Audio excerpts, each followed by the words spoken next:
Olá a todas, todos e todes. É uma grande alegria estar com vocês aqui na revista Mantiquir, falando sobre análise de discurso.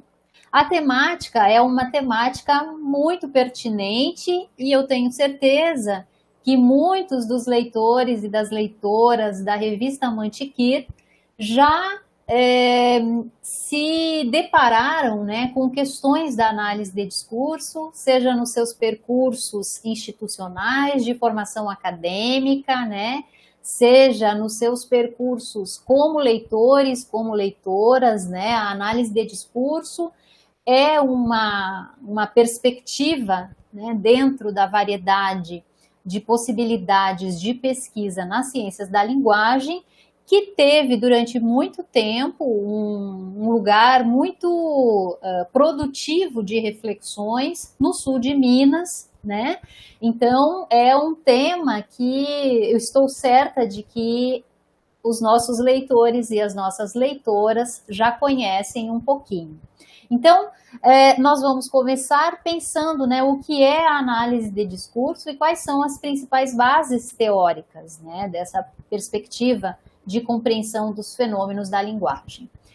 Como vocês sabem, a análise de discurso pode ser descrita como um dispositivo teórico-analítico de interpretação. Como disse, ela faz parte, né, do domínio das ciências da linguagem, né? E como então uma das ciências da linguagem, né, a análise de discurso está voltada para a compreensão do funcionamento da linguagem na sociedade, pensando aí a relação da língua com a sua exterioridade, com o sujeito, com a história, com a memória, com a situação, né? As pesquisas que se inscrevem, então, nessa perspectiva discursiva se dedicam a analisar esses processos de significação e os sujeitos em suas relações, levando à compreensão de como um objeto de linguagem pode produzir sentidos. Nos estudos que são desenvolvidos em análise de discurso, a linguagem é concebida como parte do que é próprio do homem enquanto ser histórico e simbólico.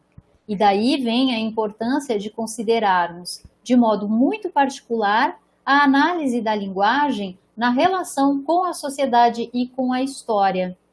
Essa perspectiva de análise, como sabemos, pressupõe a linguística, mas considera a língua apenas relativamente autônoma, na medida em que, para significar, a língua se inscreve na história e, desse modo, trata da relação da língua com os sujeitos, com a situação, com a sociedade, com a história, né? Então, quando a gente trabalha com análise de discurso, nós vamos estudar a língua nessa relação com o social, com o histórico e com os sujeitos, né? Isso é sempre importante a gente frisar, né? Por quê? Porque essa forma de compreender o funcionamento da língua, que é, né, compreender então esse funcionamento socio-historicamente, produziu um importante movimento no domínio das ciências da linguagem e permitiu justamente a compreensão entre a exterioridade e o linguístico, como uma relação histórica e constitutiva do processo linguístico. A gente tem que lembrar aqui que quando, né, inaugura-se a linguística como ciência, através da obra Curso de Linguística Geral de Ferdinand Saussure, nós tomamos conhecimento que Saussure, ao eleger a língua como objeto de pesquisa, né, objeto de estudo da linguística, ele deixa de fora a exterioridade e o sujeito. Com o desenvolvimento da teoria linguística, né, com o passar dos anos, outros linguistas vão reconsiderar isso, vão tentar reintroduzir o sujeito, a história e a exterioridade para os debates em torno das questões linguísticas, né? Então, na análise de discurso, quando nós pensamos, né, essa relação da língua com o sujeito, com a história e com o social, nós estamos aí pensando numa forma de trabalho com a linguagem em que se coloca, né, em relação àquilo que é próprio da língua, o que é e o que está estável, né, e aquilo que está sujeito a falhas e ao equívoco. Então, nós vamos ter aquilo que é próprio da língua, estável ou sujeito a falhas, numa relação com a exterioridade, com a história, com a memória, com a sociedade e com as condições de produção que estão sustentando aí todas as práticas, né, de linguagem. E aí, em relação às bases teóricas da análise de discurso, é importante sempre lembrar que essa perspectiva teórico-analítica surge a partir de questionamentos que Michel Pechet e seu grupo fazem à linguística, à psicanálise e ao marxismo. Então, Orlandi 2006 vai dizer, né, então, que a linguística, para a linguística, né, questiona-se a língua, né, a noção de língua, uma vez que a língua não é transparente. Ela tem sua ordem marcada por uma materialidade que lhe é própria, diz Orlandi 2006. Em relação ao marxismo, a autora vai dizer que questiona-se a noção de história, já que a história tem sua materialidade. O homem faz história, mas ela não lhe é transparente. E a psicanálise questiona-se a noção de sujeito, pois, segundo Orlandi, o sujeito que está se colocando aí, que está colocado aí, tem sua opacidade. Ele não é transparente nem para si mesmo. Então, vejam, né, a gente tem que compreender que a partir das questões, né, que a análise de discurso coloca para a linguística, que ela coloca para o marxismo e que ela coloca para a psicanálise, né, então ela questiona a língua, a história e o sujeito, é que nós vamos ter a formulação, digamos assim, né, de um objeto que é o discurso, né? Então, qual é o objeto da análise de discurso? É o discurso. E o Pechet vai dizer que o que é o discurso? Efeito de sentido entre os interlocutores, né? Então, aí nós temos uma definição do que é análise de discurso e também uma forma de compreender quais são as suas bases, né, teóricas. Então, eu não posso dizer, por exemplo, né, que a análise de discurso pega a noção de língua, pega a noção de história e pega a noção de sujeito. Não, ela questiona a linguística, ela questiona o marxismo e ela questiona a psicanálise. E aí, a partir desses questionamentos, né, ela vai formulando um objeto que lhe é próprio, né, que é justamente a noção de discurso.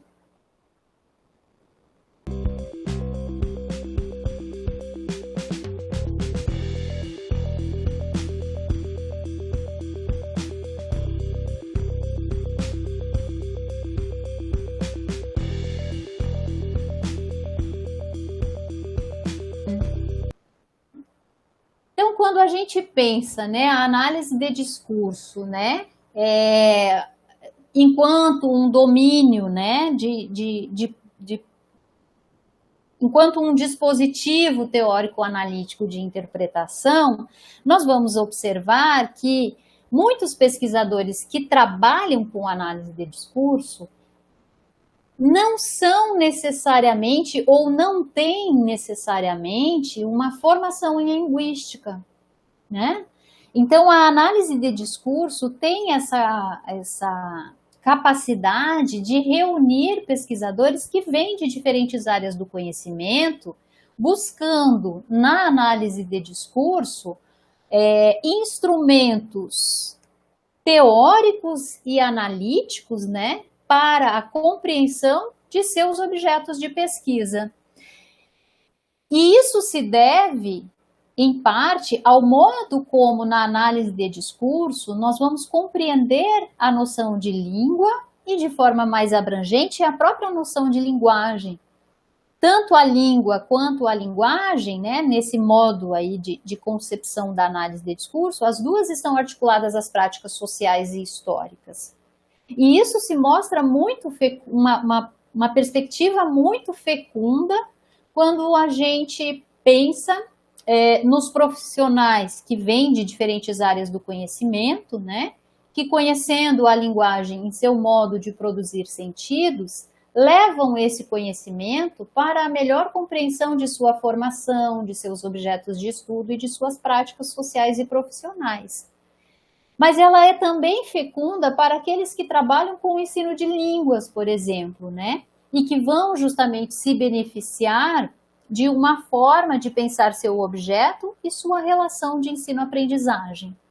Tanto em um caso, né, daqueles pesquisadores que vêm de diferentes áreas do conhecimento, né, buscar aí uma base teórica, analítica, né, quanto para aqueles que vêm da área de letras, né, do ensino de línguas, né, nós temos aí uma possibilidade de expansão de conhecimentos e vamos promover, né, dar condições, eu diria, para que esses sujeitos habilitados, né, a essas práticas mais competentes com a linguagem, face a seus objetos de conhecimento específicos, possam produzir novas respostas para questões que estão postas nas suas áreas de origem, né? Então, nós temos, por exemplo, um profissional que venha, vou citar um exemplo aqui, alguém que vem do direito, né? De repente, lá na área do direito, né, na sua área de atuação, ele não consegue encontrar um dispositivo teórico analítico que dê fundamentação para responder às suas questões de pesquisa. Mas que quando ele se apropria da análise de discurso, né, desse dispositivo teórico e analítico de interpretação que a análise de discurso nos oferece, ele consegue encontrar respostas para suas questões de pesquisa e volta para a sua área produzindo rupturas, né, produzindo novas questões de pesquisa, inclusive, né, e produzindo novos gestos de interpretação para as próprias questões do direito, por exemplo, né? Ou seja, quando a gente pensa, né, nessa produtividade, né, que a análise de discurso pode promover para pesquisadores de diferentes áreas do conhecimento, nós vamos ter como resultado uma formação mais qualificada de profissionais de diferentes áreas do conhecimento que vão, consequentemente, contribuir diretamente para a nossa sociedade, né?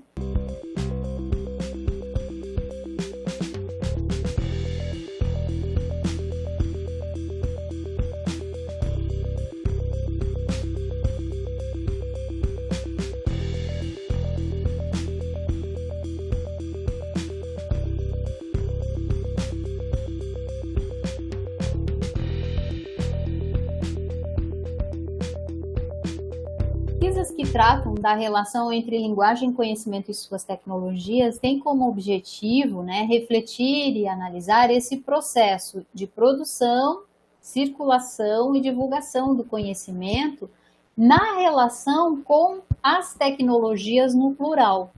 E aí entram, né, tanto as mídias digitais como as tecnologias que foram propostas, formuladas aí em outros momentos da história, né? Em outras formações sociais, em outras formações culturais, como, por exemplo, quando a gente pensa nas tecnologias de linguagem, né? Nós temos, por exemplo, a escrita como uma tecnologia.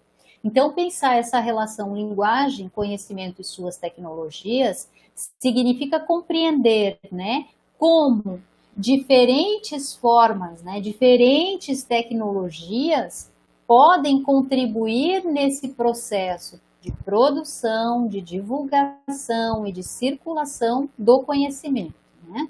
Quando nós observamos as tecnologias na história, por exemplo, nós vamos tomando conhecimento que elas constituem artefatos necessários que modificaram não só a relação do homem com a natureza e com a própria sociedade, mas também a relação do homem com a máquina, o que faz a gente retornar a essa relação do homem com o homem, né?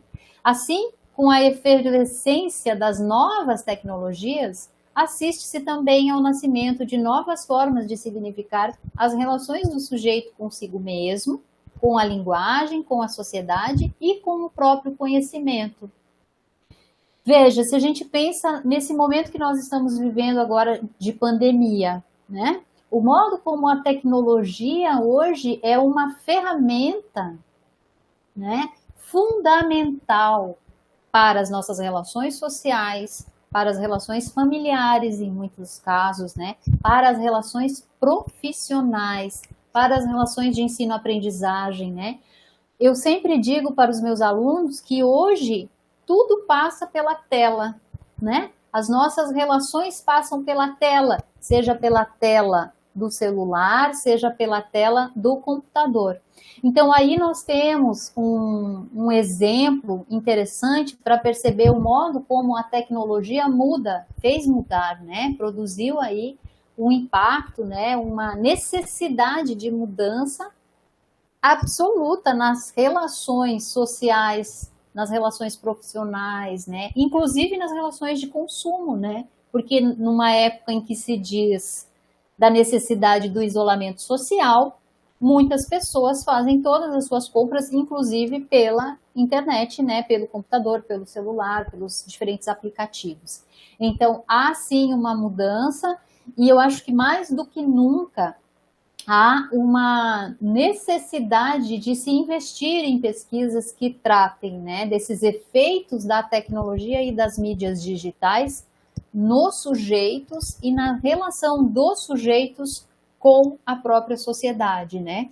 E aí nós vamos ver diferentes textos, né, vão falar sobre isso, do modo como há um impacto, né, quais são os efeitos justamente, né, desse isolamento social na nossa relação com a tecnologia e nas nossas relações sociais, né?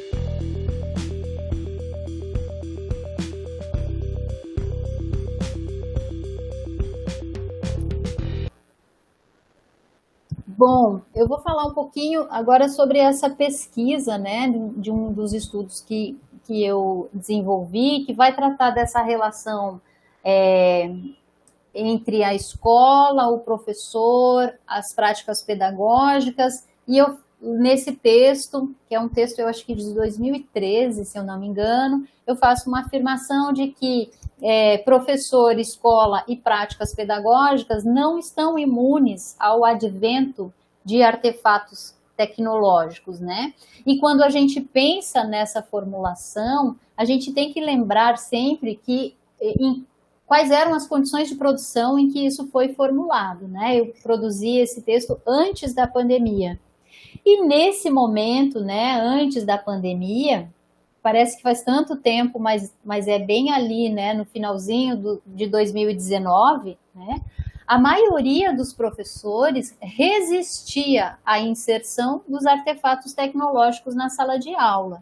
E aí eu poderia dizer que, à medida em que resistiam à inserção de artefatos tecnológicos na sala de aula, eles estavam se filiando a uma formação discursiva de resistência às tecnologias de ensino. Eu afirmo isso num dos meus textos, né? O que acontece? Com o advento da pandemia, né, a pandemia chegou e produziu uma mexida importantíssima, não só nessa discursividade, mas fundamentalmente no modo de organização dos sistemas de ensino, né, no sistema educacional do mundo inteiro, e também na própria função de ensinar. O que nós vemos hoje? Nós vemos uma escola, né, que apesar da presença maciça de diferentes artefatos tecnológicos que estão disponíveis para a gente aí, né, a um clique, né, a gente ainda promove um ensino tradicional e autoritário, mesmo nesse formato do ensino remoto.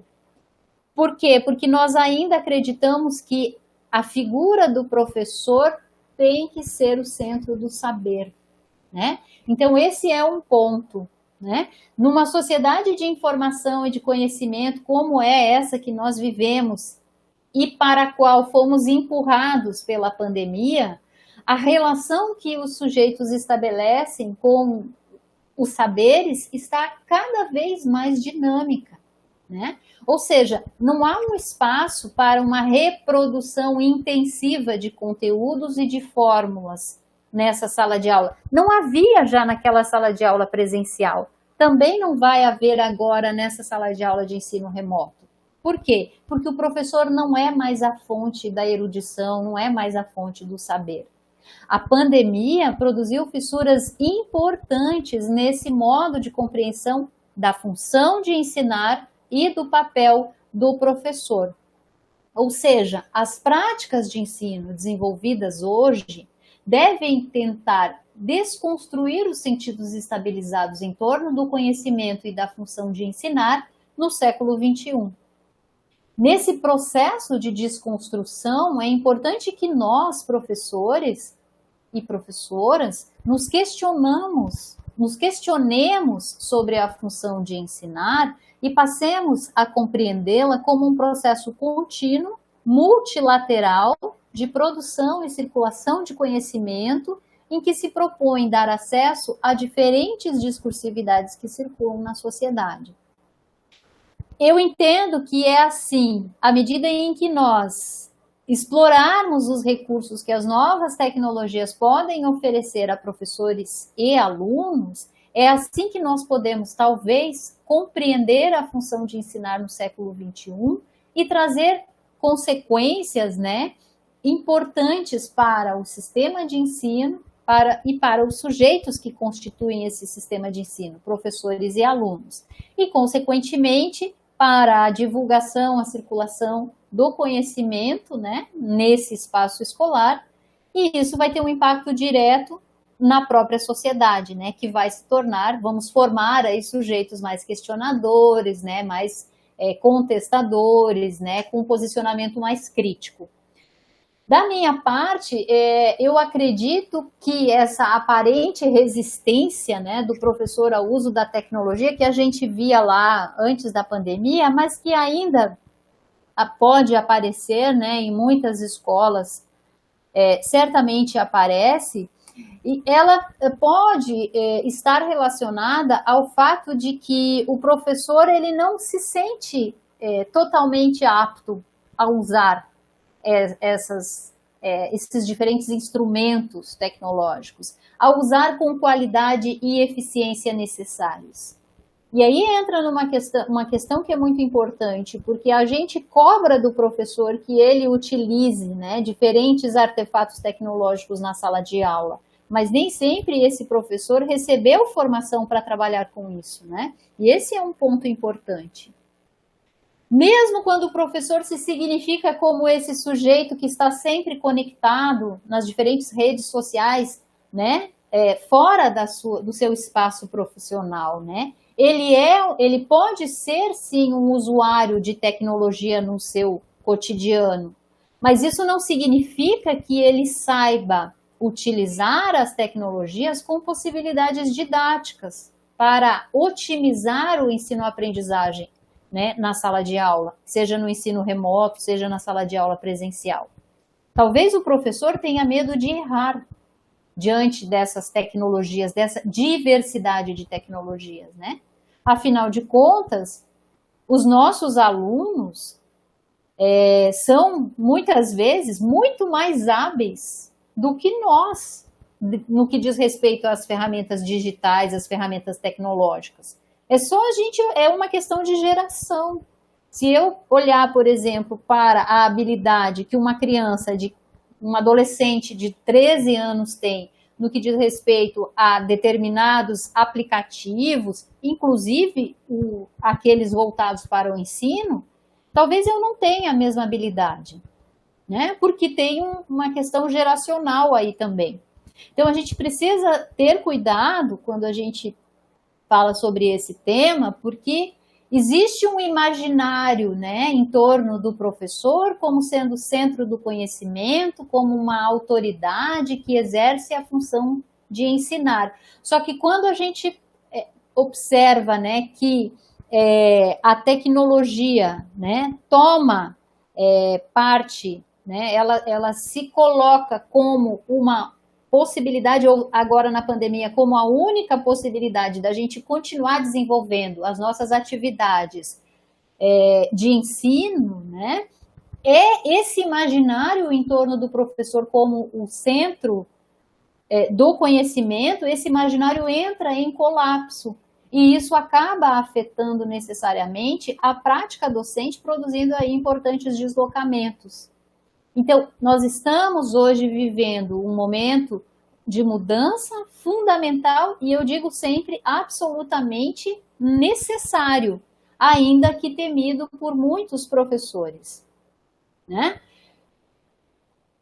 A gente não teve escolha, né? A gente precisou virar essa chavezinha para entrar nesse outro ambiente, nesse outro espaço de ensino-aprendizagem, que é aquele oferecido pelas tecnologias que foram se constituindo como as únicas possibilidades de desenvolvermos durante a pandemia as nossas atividades de ensino e aprendizagem, né?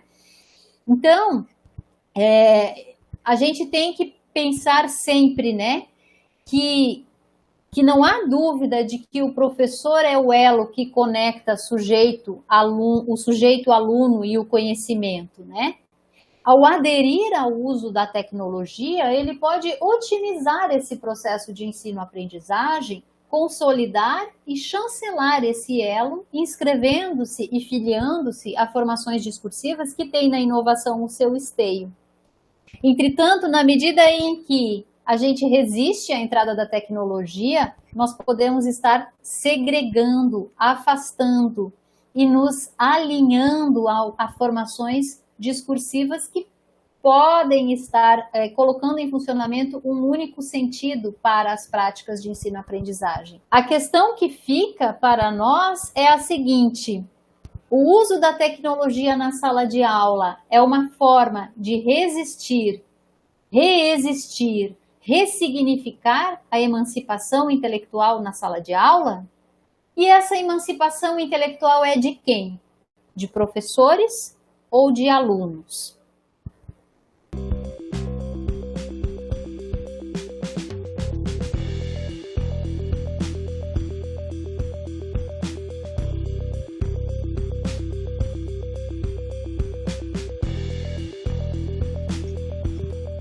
Em 2020, né, logo que começou a pandemia, eu recebi um convite de dois colegas aqui da Universidade Federal de Alagoas para a gente organizar uma obra, né, que buscava justamente tratar das questões de ensino, de aprendizagem, né, das questões educacionais também, que haviam sido afetadas fortemente com a chegada da pandemia, né? Todos nós tivemos de nos reinventar, de ressignificar as nossas práticas, e como eu disse anteriormente, né, a tecnologia foi se colocando ali, naquelas condições de produção, como a única forma que viabilizaria, né, as nossas atividades, tanto, né, na posição de professores, quanto na posição de estudantes, né?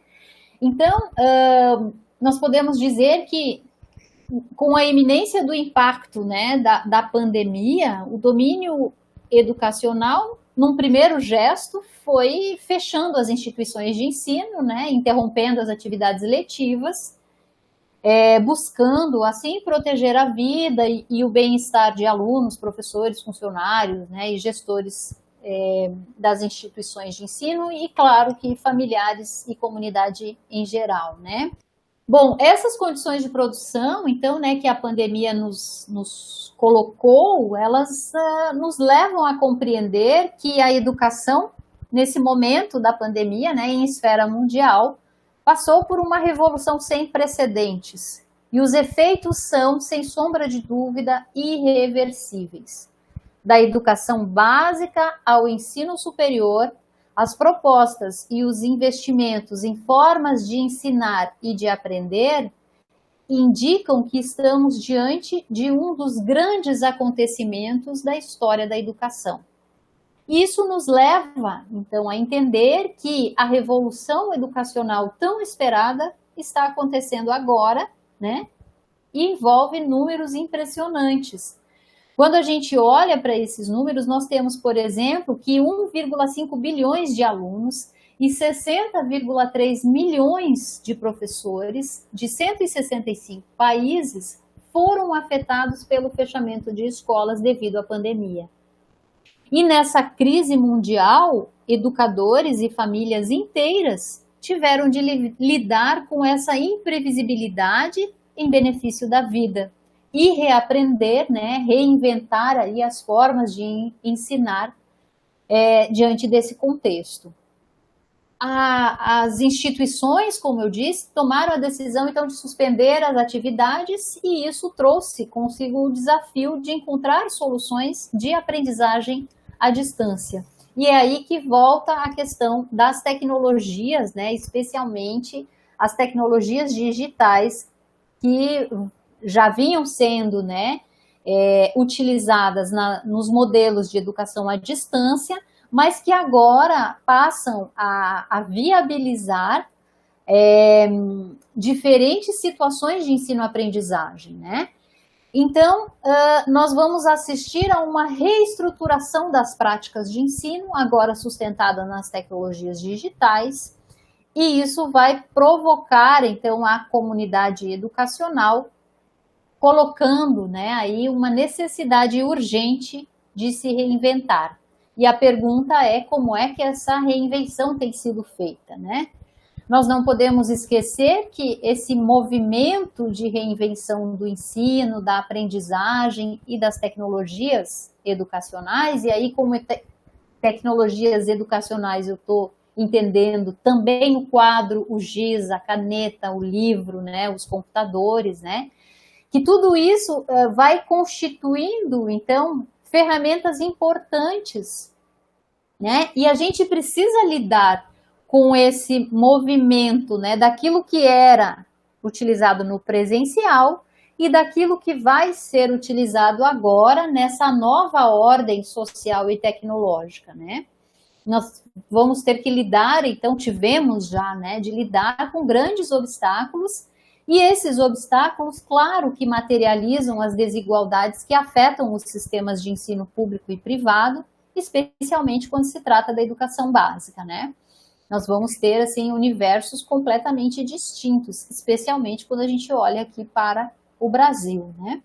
E aí, diante de tantos desafios, nós observamos uma mobilização mundial, né, de empresas, né, e de grandes grupos que se colocaram aí em busca, né, de soluções para oferecer melhores condições para o desenvolvimento de ensino-aprendizagem para todos aqueles que foram afetados pela suspensão das atividades de ensino, né?